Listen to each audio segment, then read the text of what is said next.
اعوذ باللہ من الشیطان الرجیم، بسم اللہ الرحمن الرحیم۔ علم الخواب کے حوالے سے ہمارا آج کا موضوع ہے سونا دیکھنا۔ سونا دیکھنے کی مختلف حالتیں ہیں۔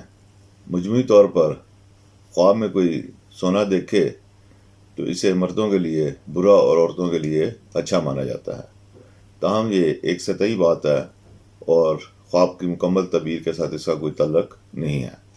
علم التعبیر کے حوالے سے جب ہم اس موضوع پر غور کرتے ہیں تو ہمیں پتہ لگتا ہے کہ سونا دیکھنا یا نہ دیکھنا اور اس کی کیفیت جو ہے وہ بہت ضروری ہے۔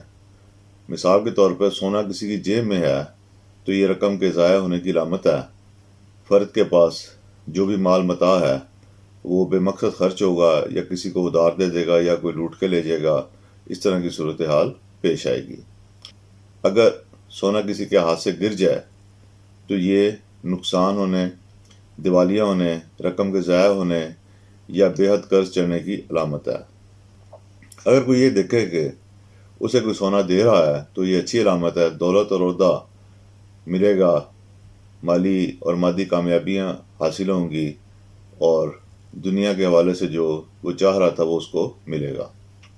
اگر کوئی یہ دیکھے کہ اس کا گھر سونے کی شکل میں بدل گیا ہے تو یہ ایک منفی خواب ہے اور یہ ظاہر کرتا ہے کہ گھر کو کوئی نقصان ہوگا، گھر کو آگ لگ سکتی ہے، تباہ ہو سکتا ہے یا کوئی اور خرابی ایسی پیدا ہو سکتی ہے۔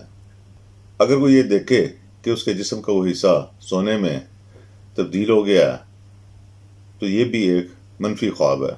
یہ خواب ظاہر کرتا ہے کہ جس بھی فرد نے یہ خواب دیکھا ہے اس کا متعلقہ وضو، یعنی کہ جو حصہ سونے میں بدلا تھا، تبدیل ہوا تھا، وہ فالج کا شکار ہو سکتا ہے، کسی بیماری کا شکار ہو سکتا ہے یا وہ ضائع ہو سکتا ہے۔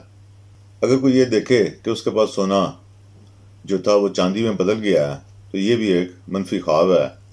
یہ آنے والے زوال، ناکامی، پریشانی اور بعض صورتوں میں عورت یعنی بیوی، محبوبہ وغیرہ کے ہاتھ سے نکل جانے کی بھی علامت ہے۔ اس حوالے سے اب تک کے لیے اتنا ہی۔ انشاءاللہ تعالی اگلی ویڈیو میں ایک اور موضوع کے ساتھ حاضر ہوں گے۔ تب تک کے لیے اجازت۔ اللہ ہم سب کا حامی و ناصر ہو۔